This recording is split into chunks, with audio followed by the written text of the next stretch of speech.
Rwakaizi.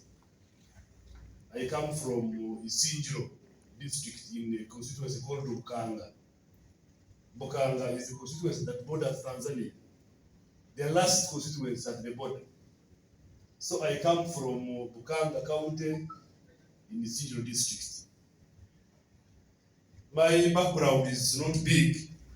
It's a small background. I am a graduate from Jambu University. My working experience, I have been working at Parliament for 9 years. Not a member, but working at that institution in other capacities. So I left Parliament, I joined the business. I have been a businessman. I have done businesses within Uganda and outside Uganda, within our region, especially in Congo and South Sudan. Now I am a candidate, dear members of Parliament. I am a candidate to represent Uganda in East African Parliament.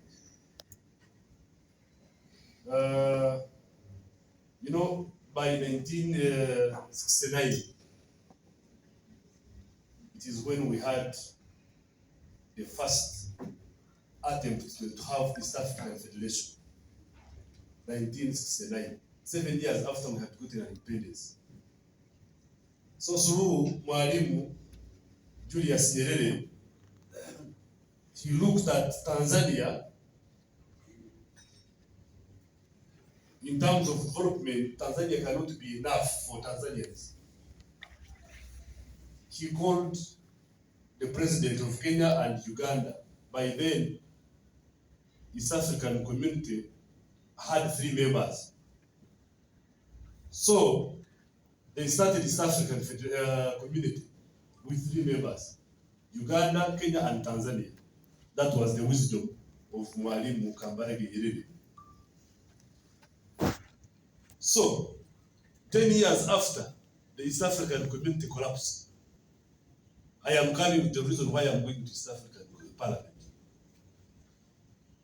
1979, East African community collapsed. If you check on the reasons why East African community collapsed,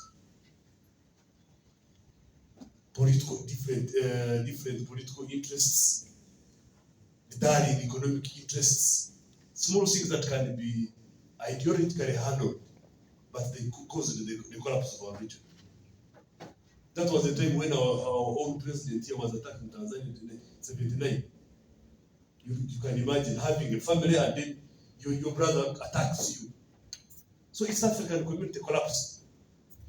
So by 1999, our own president initiated the plans of reviving East African community. And by 2001, it's when we signed the re-establishment of East African community. And since then, East African community has never collapsed again. Our own president of the Republic of Uganda, since then, since his initiative to re-establish our community, that East African community has never collapsed. We want to thank him for his ideological clarity within the region. He has been a champion of East African community. He has put a lot of energy in making sure that East Africa becomes one family. Now, East Africa has been with 3 countries. It was 2007 when Rwanda and Burundi joined to become 5 members. Recently, Somalia and Dr. Congo and South Sudan. So East African community, we are a family of 8 members. So, why do you think as a country, as Uganda, we need East African Federation? We need East African community. Why? We are here. We are Ugandans. We are secure. Uganda is peaceful. We are developing. We are progressing. But the head of state, the president of Uganda, has been saying, no, Uganda needs East Africa. What do we need there? So my candidature brings two ideas why we need to be in East Africa. Two things. One is economic transformation. Another one is strategic security.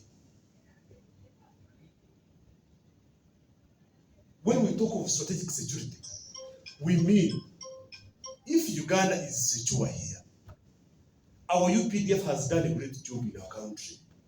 We don't have any war. We don't have any insecurity in Uganda. Why do we need strategic security within East Africa, within our region? Dear members of parliament, if Uganda is secure here and Congo is not secure, that means Uganda is not secure. We have had instances where negative forces have been operating in Congo. ADF, this Islamic State, M23, Noru, they operate in Congo purposely to come and attack Uganda. It cannot be a case when we are in one region. East African Parliament, EALA, has a duty to make sure our region becomes secure.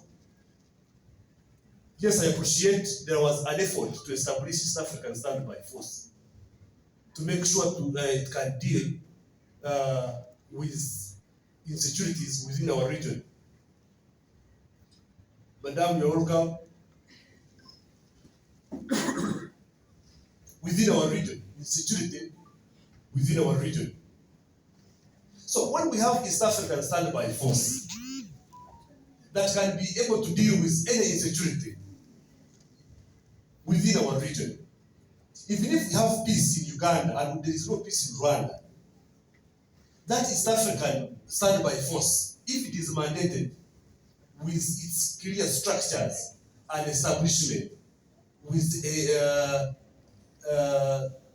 when it gets mandated from East African Parliament, it can be able to deal with insecurity in Rwanda, insecurity in Congo, insecurity in South Sudan, insecurity in Somalia, instead of having UPDF to go to Somalia or Congo, they first get permission from that country. So that's why we are saying strategic security is very, very necessary. And we can only attain strategic security if we are in one family. We understand that it's peace and security protocol that was passed by East African Parliament in 2007. But that law is not implemented. Why? Some countries have not complied with that protocol. So that's why I'm saying, when we meet this, when we go to East African Parliament, these are the things that we want to discuss. We are in one family. This is one region. You are a member of 8 members. But there is a negative force operating in your country.